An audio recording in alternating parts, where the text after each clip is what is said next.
Good morning. Welcome to the last day of 2020, which none of us is going to be unmindful of the positive aspects of the passing of 2020. We can't be altogether sure that the first half of 2021 is going to be all that much better.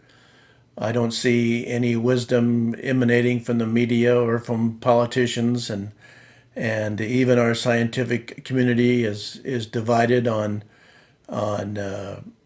many of the statistics that we see, and we all know that statistics are just numbers, and numbers can be misleading, and so we must, I think, inside of ourselves determine, regardless of the circumstances, how am I going to live? What am I going to do to live in the current moment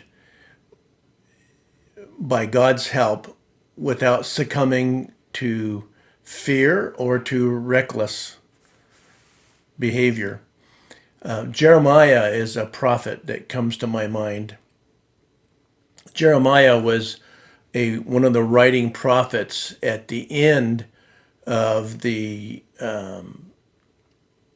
period of time that Israel was in its land, and the temple was the place of worship, and he was writing at the time that the Babylonians came in and carried off all that remained of Israel captive, and destroyed the temple, carried all of the utensils from the temple off into captivity.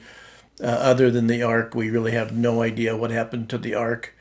But Jeremiah was a prophet. He was mistreated. He proclaimed truth, and he's called the weeping prophet because he wept for his people. He wept for how they were treating him and how they were treating God.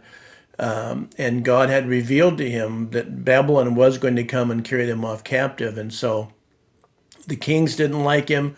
The false prophets didn't like him. The priests didn't like him because they felt like all he was doing was spreading gloom and doom. But what he was trying to do is to turn the hearts of the people back to God.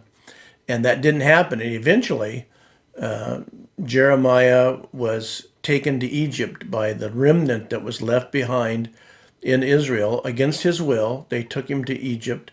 And as far as we know, that's where Jeremiah died. And so he writes his book as a personal account. And then he wrote a very small book right after his main prophetic book, and it's called Lamentations. And it's called Lamentations because it's sort of a very sorrowful lament from Jeremiah, written by his own hand, about how bad things are for Israel. He weeps before the Lord. He asks the Lord to forgive and to bring the people back into the land, which he did do 70 years down the road. Toward the end of that short book, he writes this. Even though in his own personal life things couldn't get much worse, he's been beaten. He's been cast into a deep cistern that the mud was so deep, and he sank so deep in it that when some righteous men got together and to rescue him, they had to pull him out with a rope, and they had to put rags under his armpits so that it wouldn't damage his skin. And they pulled him up out of there. And so Jeremiah did not have an easy life.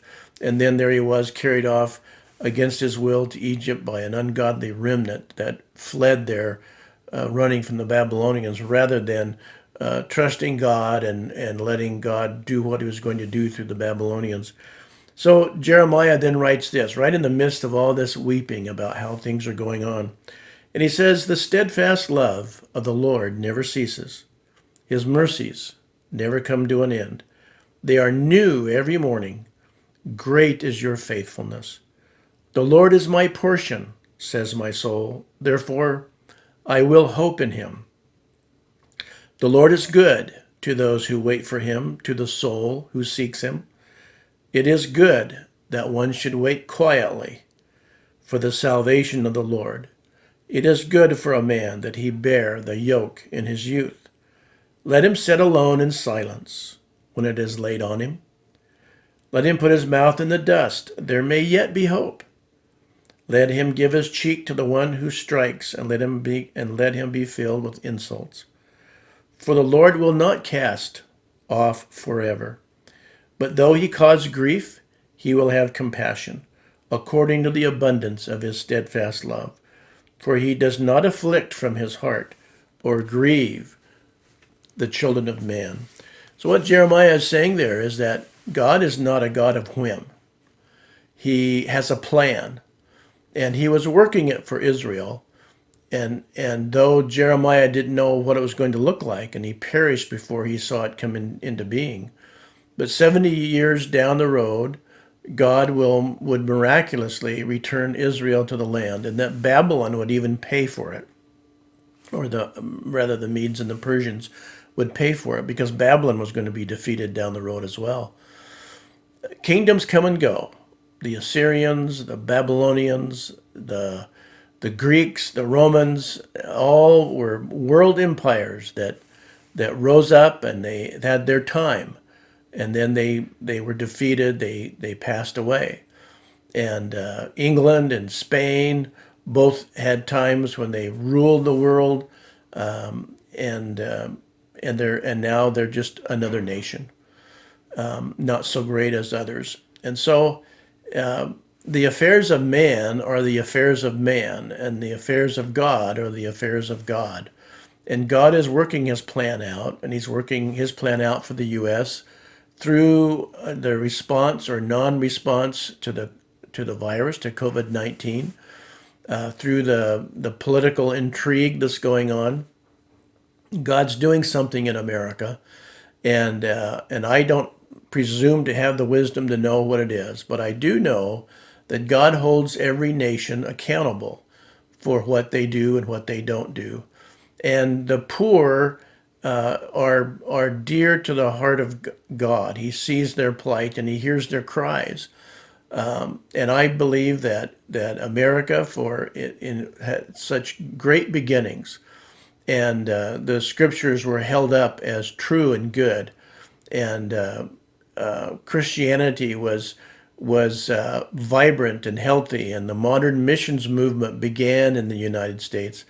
And we sent people around the world with the gospel, and we saw great revivals here in our land.